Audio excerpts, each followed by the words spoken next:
Hey everybody, I'm back. It's been a while since I made a video, and I'm gonna go over Philippians 3:8. Philippians 3:8. I guess I'll just get into it. Hold on. Okay. Yea, doubtless. Philippians 3:8. Yea, doubtless, and I count all things but loss for the excellency of the knowledge of Christ Jesus my Lord, for whom I have suffered the loss of all things, and do count them but dung, that I may win Christ. This is the King James Version. The New King James Version says this. Yea, doubtless, and I count all things but loss for the excellency of the knowledge of Christ Jesus my Lord, for whom I have suffered the loss of all things, and do count them but rubbish, that I may win Christ. The King James Version says dung, and the New King James Version says rubbish. Back then, back in the day, cow dung is excrement. It's fecal matter from cows. And what Paul's saying is he counts everything that he loses as rubbish, as dung, like, so that he can win Christ. If that's what it takes, he loses everything. He's willing to lose it all for Christ. And that's what he's saying here. Back in the day, dung wasn't like what it is now, Today we think of dung, oh, how disgusting. But back then, dung was everywhere. They didn't have cars back then, so all they had was horses. And I've been horseback riding, and I've been behind another horse. And when you're horseback riding, like the horses are always using the restroom while they're walking. It just comes out when they're walking.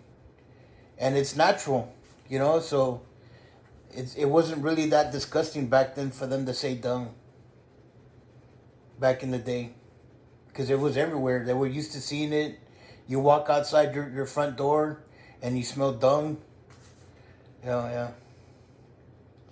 Anyway, I'm going to go over that again. Yea, doubtless, and I count all things but loss for the excellency of the knowledge of Christ Jesus my Lord, for whom I have suffered the loss of all things, and do count them but dung, that I may win Christ.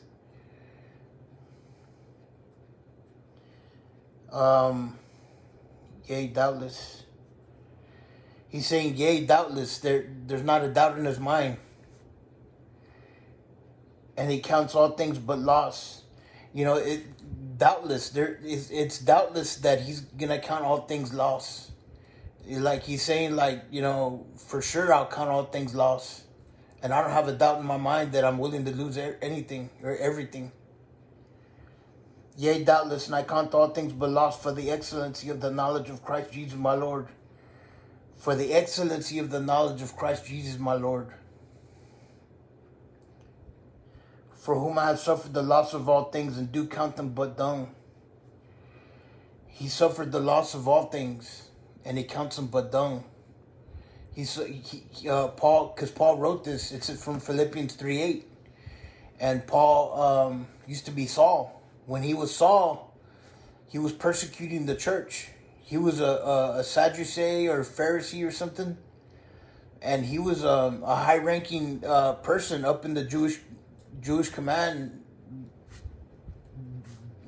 stuff, and he had a lot. He was probably a rich man, and they were paying him a lot to go persecute the church and stuff.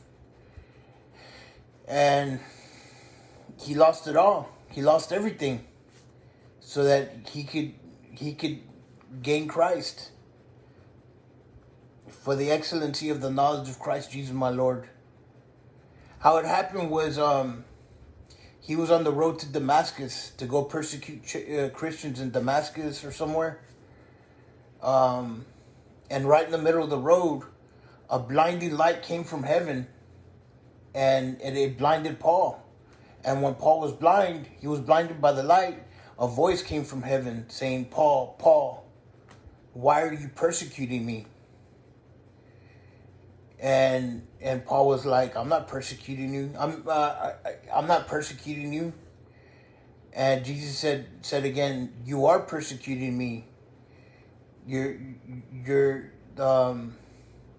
persecuting the church or something. I'm paraphrasing because I don't know exactly how the story goes, but I do know that he went blind, and right there, he was a believer in Jesus Christ. Right there and then. And then he was sent over to, I think, Ananias' house. And he regained his sight. And from then on, he was a Christian from then on.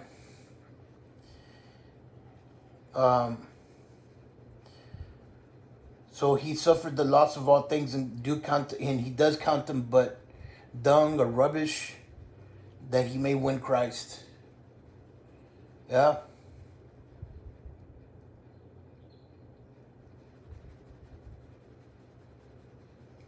Let's see. I